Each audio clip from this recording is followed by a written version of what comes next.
What's up folks, Teacher Excel here, and I got a new pair of shoes. Let's do an unboxing, but here's a question. Are they really Jordan 1s? Let me explain.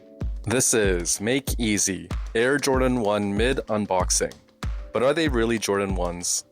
The box has the gold Jumpman and the 23 on the side. Let's see how they look out of the box. It's nicely wrapped, they come unlaced. I got these specifically for the colorway.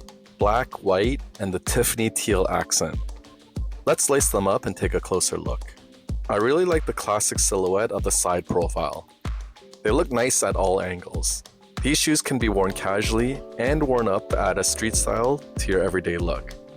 But, are these Jordan 1 mids actually Jordan 1s? These are different to the Jordan 1 OGs. Let's do a deeper dive. An obvious first difference is these are mid-top length, and not the high tops of the OGs. I prefer the look of the mid-tops better than the high tops. They both have the Air Jordan emblem on the side. The tongue of the mids have the Jumpman logo, but the OGs have the OG Nike Air logo.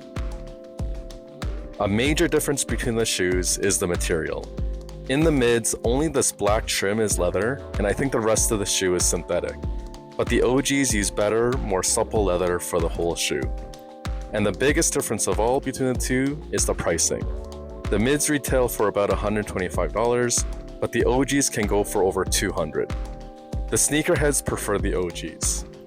So after comparing and contrasting the two shoes, the Make Easy hot take is, the Jordan 1 mids are inspired and are a great homage to the OGs, but they aren't really Jordan 1s.